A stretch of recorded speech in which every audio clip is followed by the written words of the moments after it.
My name is Jack Law. I'm from the Idaho National Laboratory. I'm going to talk for a little bit about liquid extraction equipment. And Bob, in the previous talk, touched on that a bit, and I'm going to go into a lot more depth on that, focusing on the equipment that's used in the processing of used nuclear fuel. Also, a lot of this equipment can be used in other nuclear applications, such as waste treatment, and I'll point out some applications there as I go. I'll start with a little bit of introduction on the role of separations equipment in the nuclear fuel cycle. A little bit of repeat, we'll skip over from Bob's presentation. Some basic solvent extraction principles as applied to the equipment. Then I'll spend most of my time talking about the three major types of solvent extraction equipment: mixer settlers, columns, and centrifugal contactors.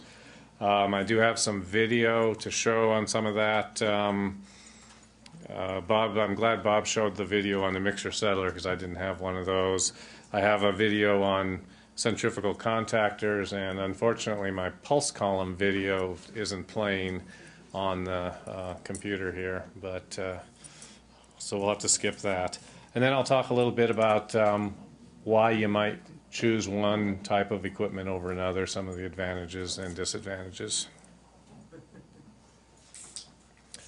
Just so again, Bob talked about some of this, but liquid extraction is widely used in the fuel cycle facilities in the nuclear industry. France, the UK, Japan, Russia. In the United States we have in the past, and Bob went over in detail what you might be separating and why. And this is just a duplicate of Bob's slide, but the thing to remember here is what we're trying to do with the equipment is perform what's being done here basically in a beaker, but do that in equipment that allows you to operate at very high throughputs with very high efficiency. It's one thing to be able to do something in a beaker, but to be able to make it work on a large-scale process, that's a whole nother story. So I'll skip through that. Really the key to making a separations process work on a continuous basis is the countercurrent flow, and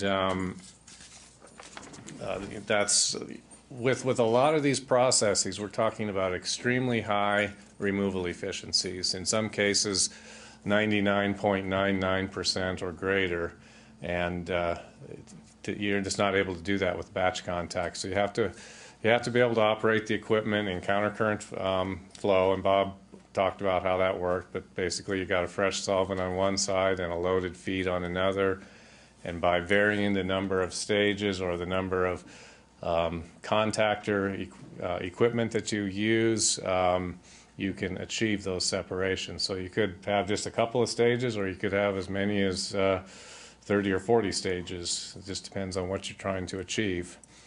On here, I'm going to go over some of the same things that Bob did, but a little bit more detail on what's currently being operated and kind of what type of equipment they're using now, just to kind of give you an idea of where we're at with what's being used commercially as far as equipment goes. Primarily Purex process, which Bob explained very well. In La Hague, they've been in operation since 1976, a total capacity of about 1,700 metric tons per year. This is nearly half of the world's commercial LWR reprocessing capacity.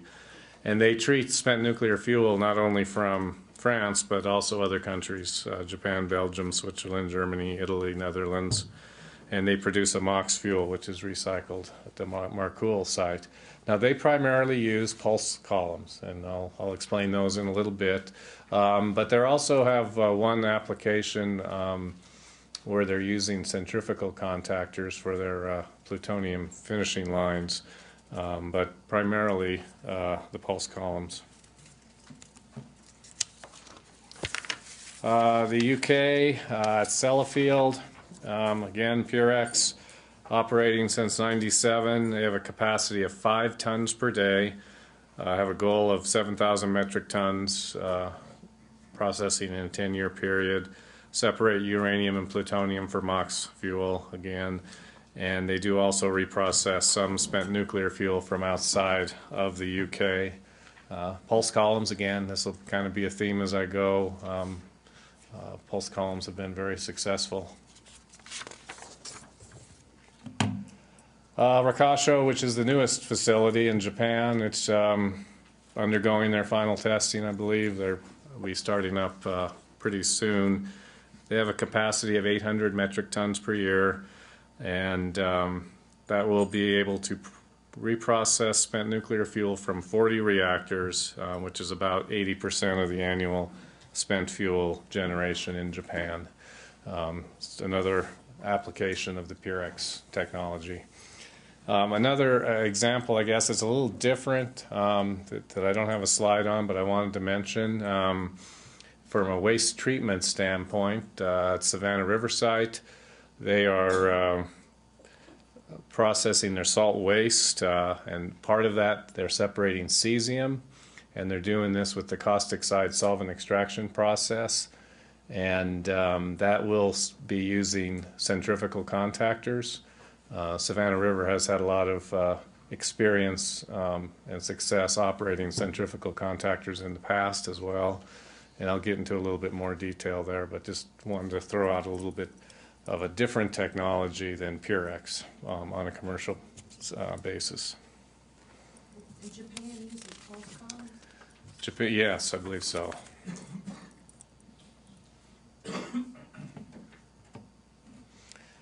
A lot of what you've heard today has been about the Purex process. The Purex process has been around for a long time, but as Bob mentioned, we're looking at other technologies, more advanced technologies that do more than just separate uranium and plutonium. These are a few of what's being evaluated in the fuel cycle research and development program. You got the TrueX process to separate the +3s, actinide lanthanides. You've got the Diamex process, CRESP, CCD-PEG, and FPEX, which all target the cesium and strontium fission products, a universal solvent extraction process, TALSpeak, SANEX, americium +6, which look at ways to separate the actinides from the lanthanides. What I'm trying to point out here is we've got many very promising technologies to do these advanced processing separations, but there is very little or no commercial experience operating these, and that's not only from a chemistry standpoint but from an equipment standpoint. So how do some of these solvents and some of these processes behave in the various types of equipment, and are there certain types of equipment that are better because of that? Those are kinds of things that will need to be done in the future as we try to develop an advanced process.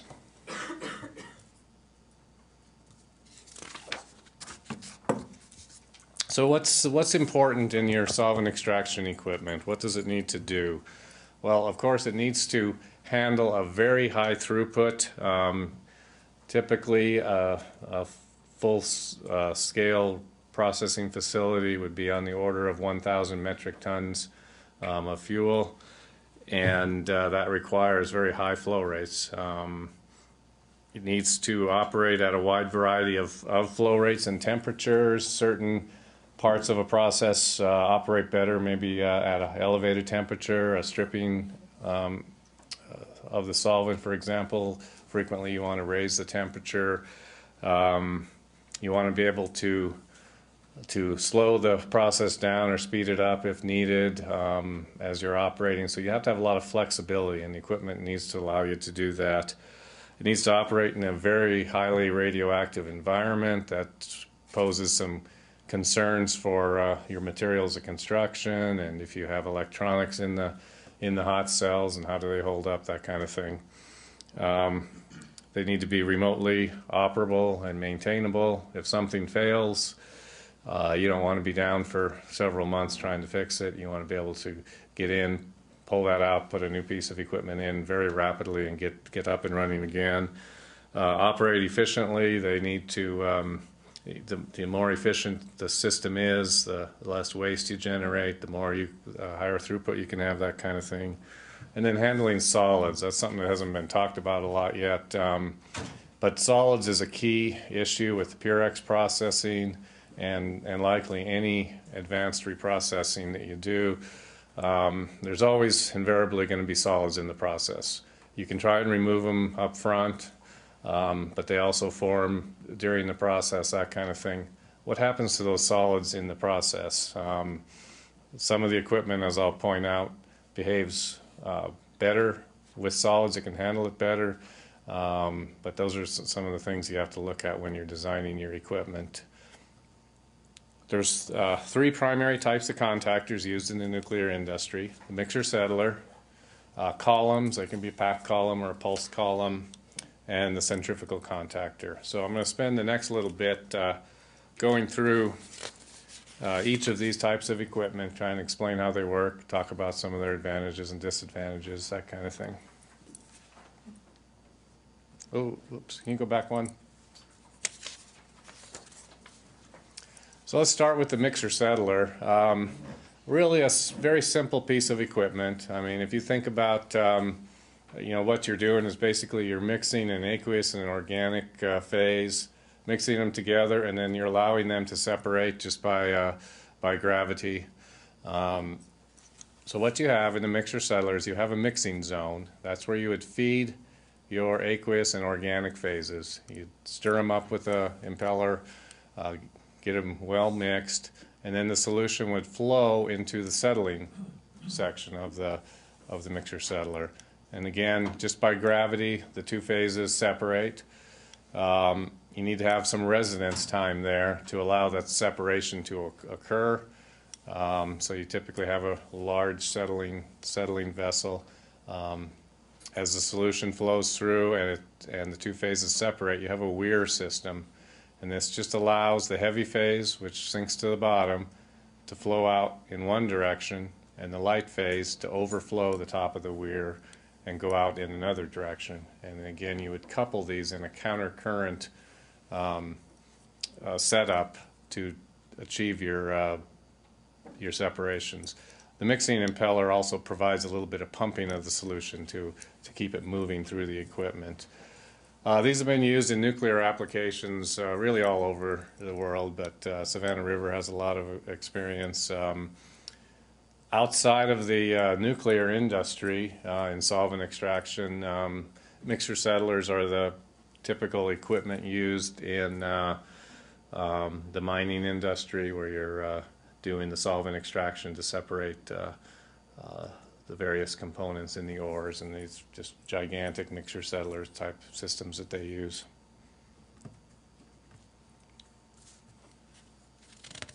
Some of the attributes of a mixer settler: it's a discrete stage that has some efficiency depending on how you're operating it and what the process solutions that you're using are. They have a low capital cost. They're not a real advanced piece of equipment. You can operate them under a wide range of capacities, very simple operation. Not a lot of instrumentation that's required for them.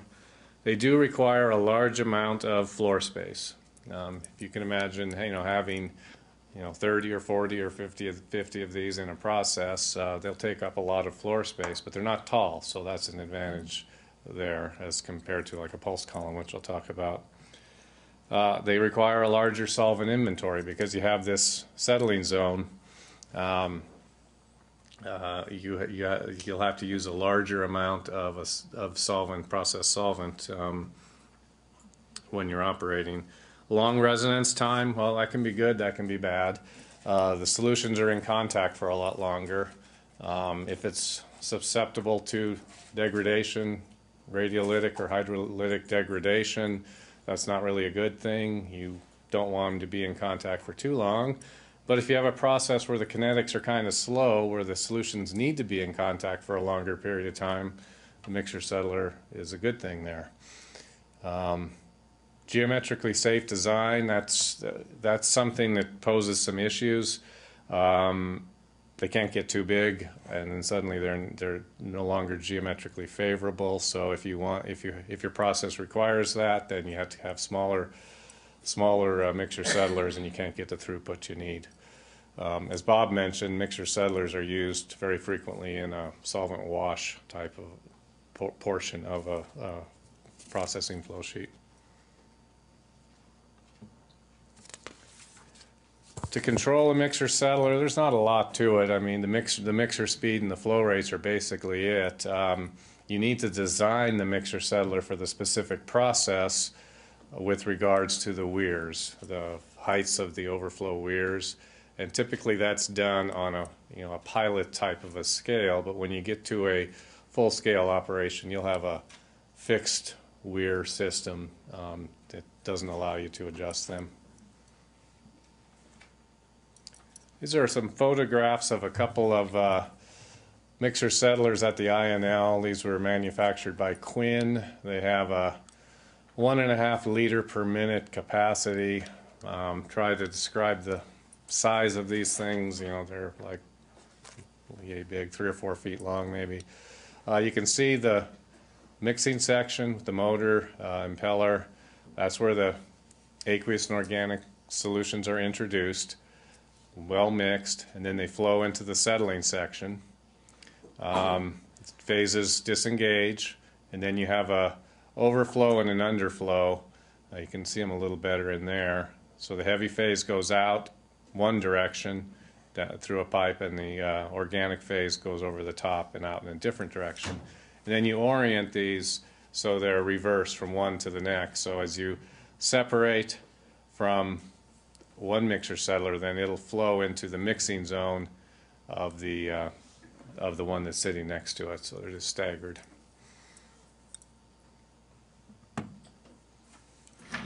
And both you are using a CSV to another mixture settler. And then yes, exactly. So you'll have a bunch of these lined up. Each is one stage. So if you had, say, a 10-stage extraction section, you'd have 10 of them lined up. The organic would come in on one end, the aqueous on the other, and they would just flow through one to the next to the next. So that's the countercurrent flow that allows you to achieve the very high separations that you're after. Okay, let's talk a little bit about columns next. A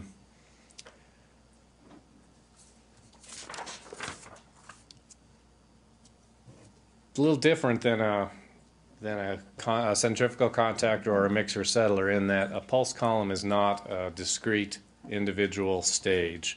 It's a one long continuous column that is composed of several theoretical stages depending upon the solutions that you're using. So it's a continuous kind of a thing. There's just a ton of experience with column operations.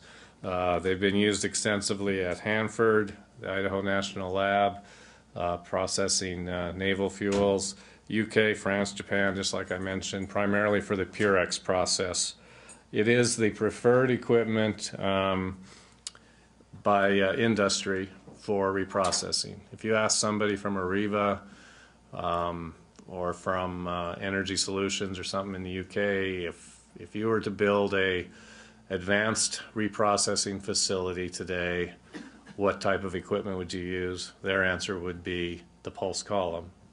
And primarily the reason is there's so much experience and they've worked very well. So if it's not broke, don't fix it kind of a thing. But they are starting to see some advantages with other types of equipment as well.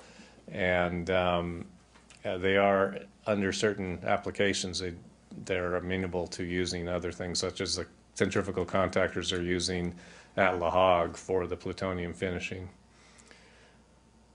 Typically a column would be something that's 30 or 40 feet tall, and that would provide maybe 5, 6, 7 theoretical stages of separation. Now that's very dependent upon the specific process, the flow rates, how well you mix, that kind of a thing. but so you can imagine something 30 foot tall, maybe 5 inches in diameter. That would be your extraction section of a flow sheet. And then you'd have another column that would be your scrub section, and another column which would be your strip section.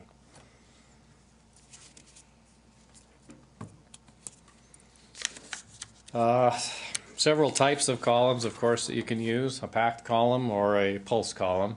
Packed column is nothing more than a column that's filled with a packing material such as Rashig rings. Basically, that creates a tortuous path for the two solutions. So you'd have your heavy phase flowing down and your light phase flowing up in the column. They have to go around the rings and things, and that causes the solutions to mix. And then your separations occur. Not really very efficient way to do things. You get a lot of you can get a lot of channeling in the rings where the phases aren't really mixing very well, that kind of a thing. So it requires a larger height for one theoretical stage of extraction. A pulse column is a little different way of doing it. In there you don't have any packing, but you have some trays, and I'm going to show you some of that in a minute. But those trays, along with a pulsing of the solutions that are in the column, create very small droplets of solutions that are intimately mixed, and it increases your efficiency, and it reduces the height of a theoretical stage. The first patent on a pulse column was back in the 1930s, so it's nothing new by any means. Very well established technology.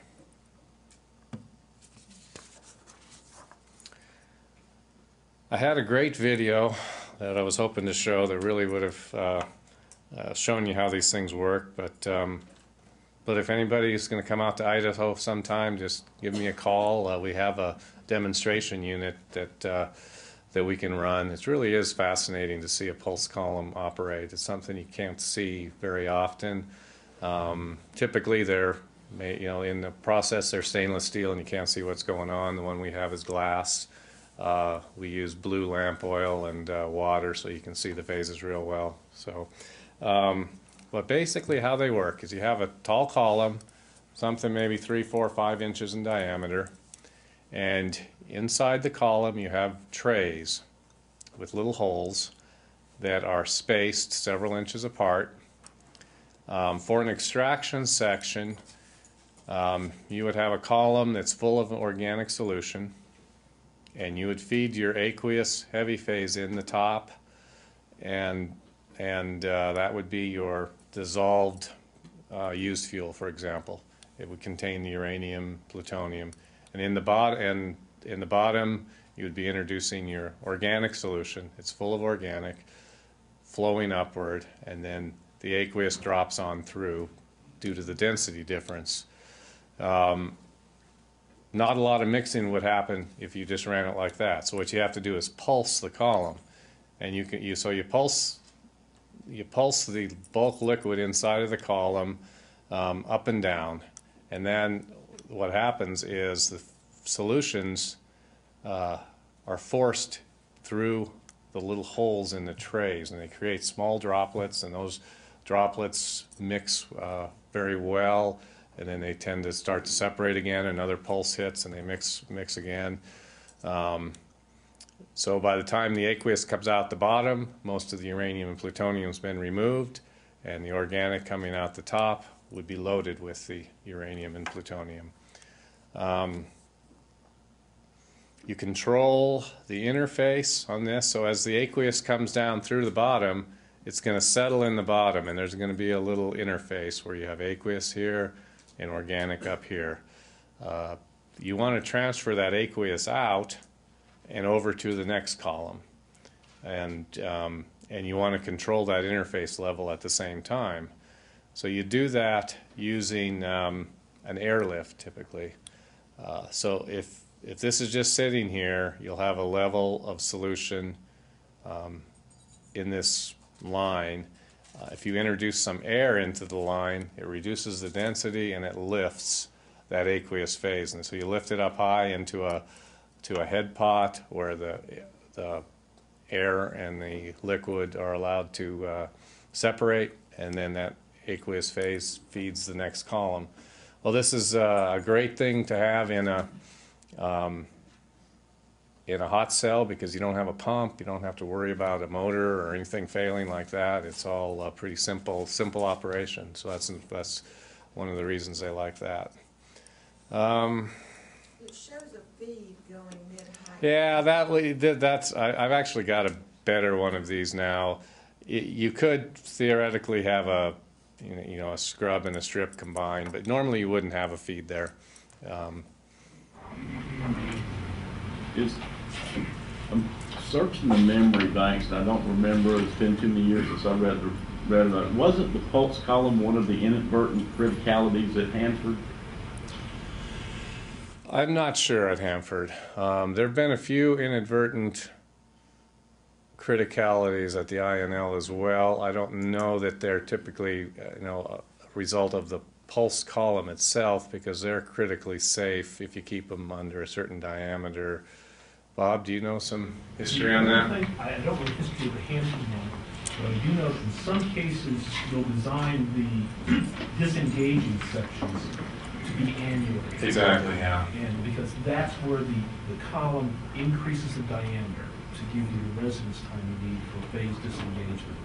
So the annular design addresses the criticality concerns. You can make it critically safe under all your. Right, and so in an extraction column, for example, at Idaho, when we were designing the facility to process the spent naval fuel, we had an annular disengaging head down at the bottom to prevent that. You can also operate the column as a aqueous continuous column. So if you're doing your strip operation, you would have the column full of an aqueous phase, your strip solution, and you would be feeding the organic into the bottom, and it would be rising up through the top. The phase that has the component that you want to transfer, that's what you want to be dispersed into the phase that you're transferring into. So for a strip section, you want to disperse those organic bubbles into the aqueous phase. So there's more interface for that transfer to occur. As I mentioned, the phases separate in the disengaging head. If you are operating with an aqueous continuous column, your interface would be in the top. The pulse frequency and the amplitude are adjustable to achieve the desired mixing. Just to give you an example, typically you might have 1 to 2 inches of pulse of movement in the column. You would frequency maybe 1 pulse per second, for example, but you would optimize that for the specific process. So some of the attributes of the pulse column, several feet of column are needed for one theoretical stage. They do have a low capital cost. There's nothing too fancy with these things. No moving parts required in the cell. That's really a big selling point on pulse columns. They require a tremendous amount of headspace. Of course, you've got to have a 40-foot tall building to house these in a hot cell, but they don't take up much space from a floor space type of thing like the mixer settler would, for example. They have a pretty good solvent inventory inside the columns as well. This just shows column diameter as a function of throughput that you can achieve.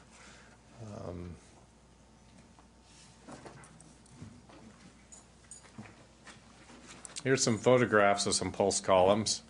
This is a pulse column at the La Hague UP3. Stainless steel, you can't really see much.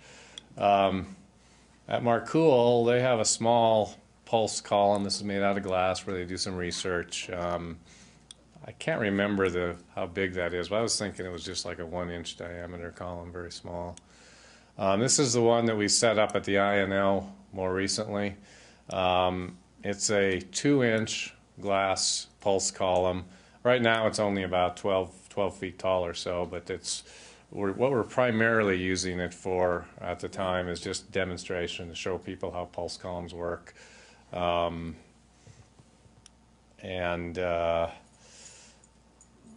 I said, we use lamp oil and water to allow you to really see the phases. We have the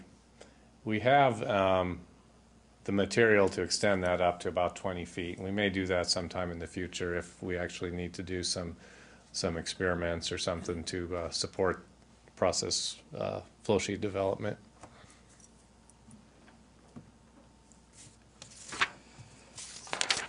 Okay, let's talk a little bit about types of pulse columns. There are several. What I've talked about primarily are using the trays, but you can use a disc and donut type of an arrangement. The French use this sometimes. Basically, it forces the solutions through the center of the donut and then back out around the outside. Again, they pulse that.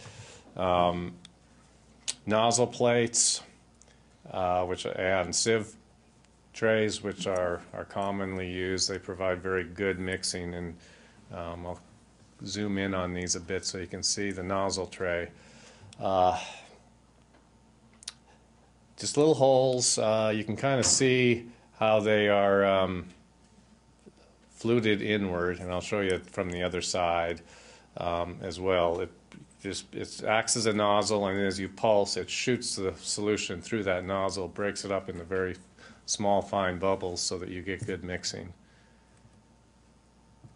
Here's the back side of that, so you can see how it's dimpled outward towards you here. So your dispersed phase, these would be oriented in the direction that your dispersed phase would flow through the nozzle and break that dispersed phase up into finer little droplets.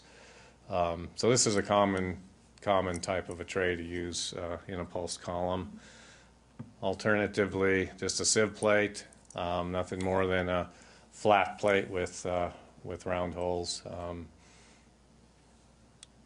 But it is something that's been used. I think the nozzle trays will give you a little bit higher efficiency with your mixing. Now, are those about 2 inches? Yeah, for those, for a full-scale reprocessing, you're probably talking about a 5-inch column or so, depending on criticality. You wouldn't go above. In a pilot scale, like I was showing you with some of those pictures, that was a 2-inch. And spacing of those is usually a couple of inches. Do you have to worry about the red oil exploding in those as well? The red oil you have to worry about not in the columns themselves, because these are at ambient temperatures and things, but it's the aqueous phase that leaves the pulse column or any of the contactors I'm going to talk about. That aqueous phase will have dissolved a little bit of organic in it. There could be a little bit of entrainment, and then when you go to downstream processes where maybe you're concentrating that, you're evaporating it, you get to the high temperatures, that's where you have the problems. There's many different ways to pulse the column, and you wouldn't think it would make a big difference on how you do it, but it really does. It can affect the height of a theoretical stage noticeably, depending on how you do it. Many different ways, though. Mechanical devices such as pistons that just move back and forth to physically move that solution is one way to do it. This is a better diagram than the other one I showed you. It doesn't have the feet in the center. Those produce a sinusoidal waveform, but there are some issues with that piston and leakage around it, that kind of a thing. Fluid-operated pulsers use a non-compressible fluid such as air. So if you have a pulse leg on here, so just think of this is where your organic feeds in, and you have a tube that extends up. So when this isn't operating, there's going to be a level inside of that tube that corresponds to the level in the column. If you pressurize the air on that tube, it'll push the solution in the pulse leg, which will transfer into pushing the solutions in the column. So you'll cycle that air on and off, maybe once per second kind of thing, and you'll move this will be a narrow pulse leg, maybe, that may be a 3/4 of an inch and the column's 5 inches. So you'll pulse the solution in the pulse leg maybe a foot or two, which will transpose to maybe an inch or two inside the pulse column. And with that, you can have the mechanical portion outside of the cell. It's just where the air is going through, and so if you have problems, it's easily maintainable. You can use solenoid valves, just on-off solenoid valves, cam or air-actuated poppet valves. A rotary disc pulsar is something that was developed at the INL, it's been about 20 years ago now, that basically has a disc with 2 holes in it that rotate, and then as those holes line up with the air, it allows the air to go through. Just produces a different, I guess, waveform as you're doing your pulsing.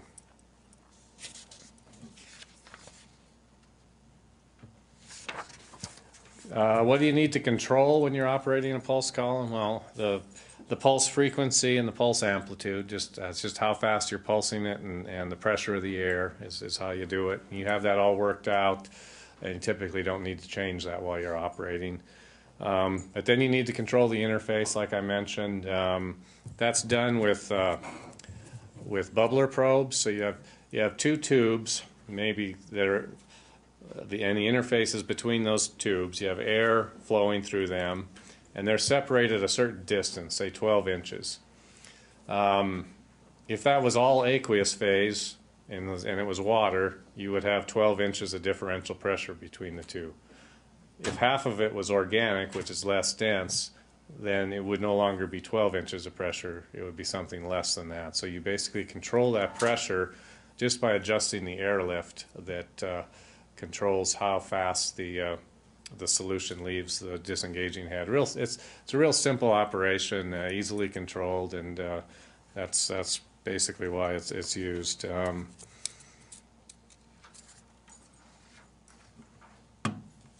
Okay, now we'll get to I guess what I think of as the fun stuff, the newer technology, centrifugal contactors.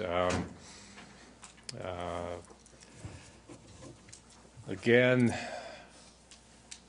these provide single stages of separation like the pulse or like the mixer settlers. So each centrifugal contactor is one theoretical stage, close to one theoretical stage, depending upon the efficiency that you're operating at. And centrifugal contactors are very efficient, typically approaching very close to an efficiency of 100%, high 90s. And as you scale them up, the efficiency only improves.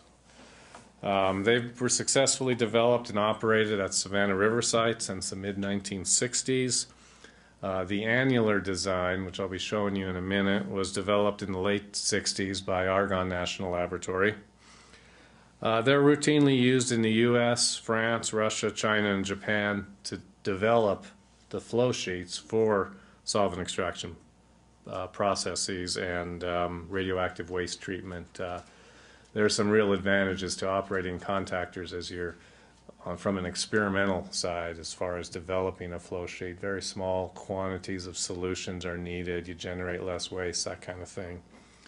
As I mentioned, they're currently being used in France in a plutonium purification cycle at La Hague. They will also be used by Savannah River with their caustic side solvent extraction process. They're using 12.5 centimeter and 25 centimeter centrifugal contactors. As I understand it, they're operating the pilot plant right now, and that's been very successful, and they're designing and building the full-sized facility as well. That's true, and the pilot plant has 5 centimeter and 10 centimeter. 5 and 10 in the smaller one, and the 10 and okay. Right. There's only one commercial manufacturer of centrifugal contactors in the United States. That's CINC, Costner Industries, Nevada. The national labs also build these typically, but for a processing facility, typically you would go with a commercial vendor on that. There are other vendors in the world that build them. Robitel's a big one in France. But there's not really a lot of options for commercially obtaining the contactors.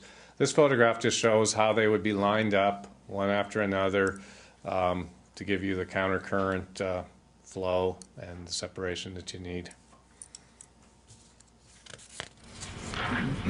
Historically, did Europe go with the pulse columns because they didn't really have access to centrifugal contactors? Well, the pulse columns certainly were developed